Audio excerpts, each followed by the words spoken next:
राज्यातील 1500 दिंड्यांना सानुग्रह अनुदानापोटी 3 कोटी राज्य सरकारने सुपूर्द केले। याबाबत शिवसेना धर्मवीर आध्यात्मिक सेनेचे महाराष्ट्र हबप अक्षय महाराज भोसलेंनी माहिती दिली। मुख्यमंत्री एकनाथ शिंदेंनी दिंड्यांना प्रत्येकी 20,000 रुपये देण्याची घोषणा केली होती। आता दिंडी प्रामुख्याने बँक खात्यात पैसा जमा होत आहे। शिंदेंनी शब्द पाळल्याने वारकऱ्यांमध्ये आनंदाचे वातावरण आहे, असे भोसले म्हणाले। विधानसभा निवडणुकीच्या पार्श्वभूमीवर सरकारी योजनांच्या जाहिरातींसाठी राज्य सरकारने GR काढला। यासाठी यात 270 कोटी 5 लाख रुपयांची तरतूद करण्यात आली। बाह्य प्रसिद्धीसाठी 136 कोटी 35 लाख रुपये खर्च केले जातील, तर इलेक्ट्रॉनिक माध्यमातून जाहिरात प्रसिद्धीसाठी 39 कोटी 70 लाख रुपये खर्च करण्यात येईल। या व्यतिरिक्त डिजिटल माध्यमांसाठी 51 कोटी आणि वृत्तपत्रात जाहिरातीसाठी 40 कोटींची तरतूद करण्यात आली। मणिपूर सारखी महाराष्ट्रात स्थिती होईल, शरद पवारांनी केलेल्या या विधानाचा संजय शिरसाट यांनी समाचार घेतला। 2 समाजातील निर्माण झालेल्या तेढवर पवारांनी असे विधान करणे महाराष्ट्राच्या दृष्टिकोनातून चांगले नाही। यामुळे राज्यात येणारी गुंतवणूक थांबते।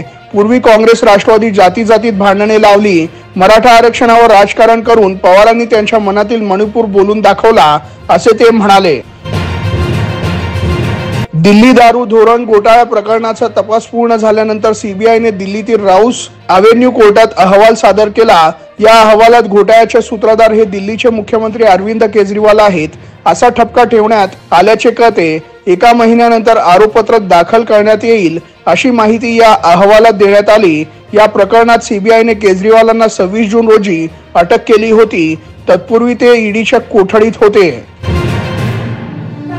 हरियाणाचे मंत्री असीम गोयल यांनी ऑलिम्पिक स्पर्धेत पदक जिंकणाऱ्या मनू भाकरचा सन्मान करण्याची घोषणा केली आहे। तिने 10 मीटर एअर पिस्टल प्रकारात कांस्य पदकाची कमाई केली, त्यामुळे हरियाणा सरकार तिचा सत्कार करणार आहे। ही देशातील सर्व मुलींसाठी मोठी गौरवाची बाब आहे। यामुळे संपूर्ण देशाला मनू भाकरवर अभिमान आहे, असे गोयल यांनी सांगितले आहे। दरम्यान मनूने पॅरिस ऑलिम्पिकमध्ये भारतासाठी पहिले पदक जिंकले।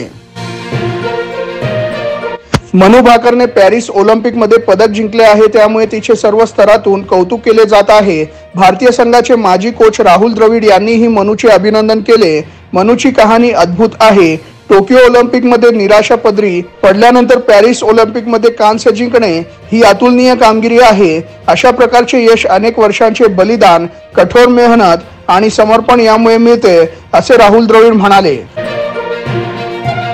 केंद्र सरकारने लखपती दीदी नावाची योजना आणली आहे। या योजनेद्वारे महिलांना त्यांचे कौशल्य वाढवण्यासाठी प्रशिक्षण दिले जाते, तसेच व्यवहार कसा करावा यासाठी मार्गदर्शन केले जाते।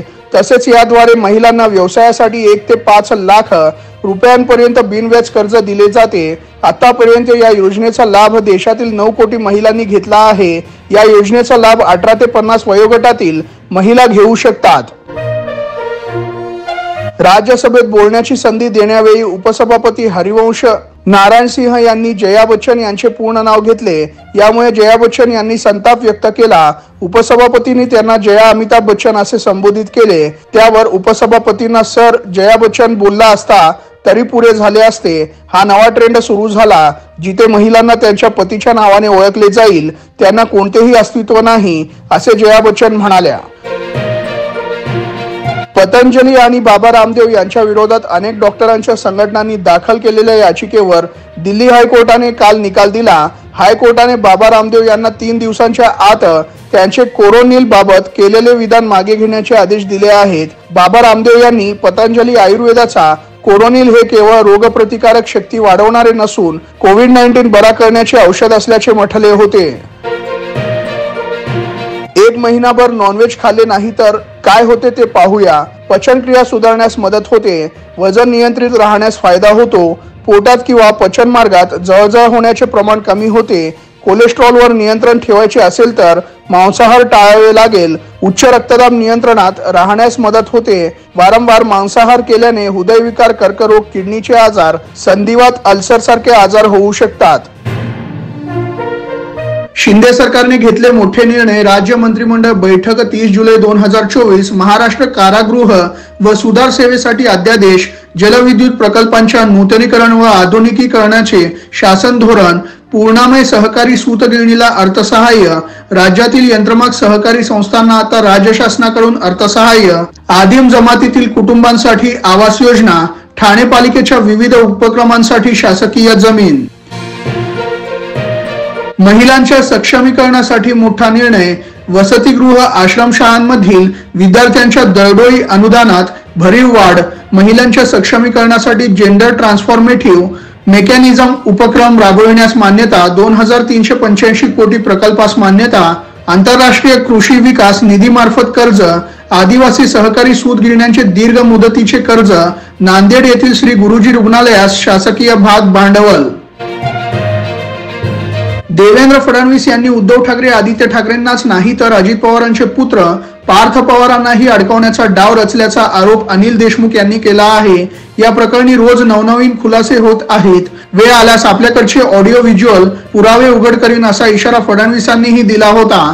आता अनिल देशमुख यांनी समित कदम व फडणवीसांचा फोटो दाखवला.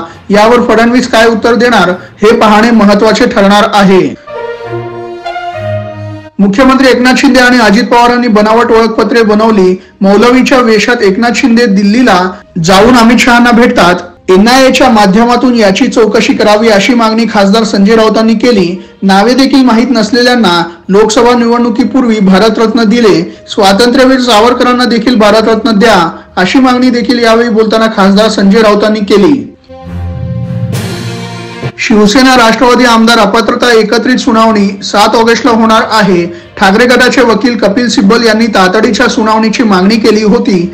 दोन्ही प्रकरणात आता 7 ऑगस्टला सुनावणी होईल. शिवसेना आणि राष्ट्रवादी आमदार अपात्रता प्रकरण सारखेच आहे, त्यामुळे आम्ही क्लब नाही करणार, पण एकाच दिवशी दोन्ही प्रकरणांची लागोपाठ सुनावणी घेत जाऊ असे निरीक्षण सुप्रीम कोर्टाने नोंदवले आहे. गरीब मराठ्यांचे प्रश्न मार्गी लावण्यासाठी जरांगेंनी विधानसभेच्या 288 जागा लढवाव्यात असे वक्तव्य वंचित बहुजन आघाडीचे अध्यक्ष प्रकाश आंबेडकरांनी केले. ते आरक्षण बचाव रॅली दरम्यान लातूरमध्ये बोलत होते. गरीब मराठ्यांना श्रीमंत मराठा न्याय देत नाही, गरिबांसाठी जरांगेंनी लढावे असेही आंबेडकर म्हणाले. तर दुसरीकडे मनोज जरांगेंनी देखील निवडणूक लढण्याची घोषणा केली असून ते किती जागा लढणार पाहावे लागेल. उपमुख्यमंत्री अजित पवारांनी आज मुंबईतील सर HN रिलायन्स फाउंडेशनच्या हॉस्पिटलमध्ये जाऊन कृषी मंत्री धनंजय मुंडेंची भेट घेऊन विचारपूस केली. धनंजय मुंडे यांच्यावर मागील शुक्रवारी पित्ताशयाची शस्त्रक्रिया करण्यात आली आहे. त्यांच्यावर अद्यापही रुग्णालयात उपचार सुरू आहेत.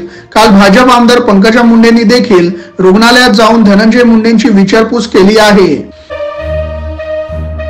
नवाब मलिकांना हायकोर्टाने मोठा दिलासा दिला आहे. हायकोर्टातील जामिनावरील सुनावणी पूर्ण होईपर्यंत त्यांना वैद्यकीय जामीन मंजूर करण्यात आला आहे. यापूर्वी मलिकांना वैद्यकीय कारणांसाठी तात्पुरता जामीन दिला होता. नवाब मलिक किडनी, लिव्हर आणि हृदयाच्या अनेक व्याधींनी ग्रस्त आहेत. कुर्ला परिसरातील जमीन विक्रीच्या घोटाळ्यात मलिकांना ईडीने अटक केली होती. दीर्घ कारवासानंतर सध्या मलिक उपचारासाठी बाहेर आहेत. मागील काही दिवसांपासून अभिनेता शाहरुख खान डोळ्याच्या त्रासाने त्रस्त आहे. यावर उपचारासाठी आता तो अमेरिकेला जाणार आहे. शाहरुख खानवर मागील काही दिवसांपासून मुंबईत उपचार सुरू होते. तो सोमवारी 29 जुलैला डोळ्यांच्या ऑपरेशनसाठी गेला होता. मात्र ठरल्याप्रमाणे काही गोष्टी घडल्या नाहीत. त्यामुळे आता तो अमेरिकेला जाणार आहे. पण त्याच्या डोळ्याला नेमकं काय झालंय याची माहिती अद्याप समोर आली नाही. शर्वरी वाघ व अभय वर्मा यांच्या मुंजा चित्रपटाला प्रेक्षकांनी भरभरून प्रेम दिले आहे. या चित्रपटाने तब्बल 100 कोटींची कमाई केली आहे. चित्रपटात ब्रह्मराक्षस मुंजाची कथा मांडण्यात आली आहे. तर शर्वरी वाघ व अभय वर्माचा दमदार अभिनय बघायला मिळाला. आता हा चित्रपट लवकरच Disney+ हॉटस्टारवर प्रदर्शित होणार आहे. ऑगस्ट किंवा सप्टेंबर मध्ये OTT प्लॅटफॉर्मवर हा चित्रपट प्रदर्शित केला जाणार आहे.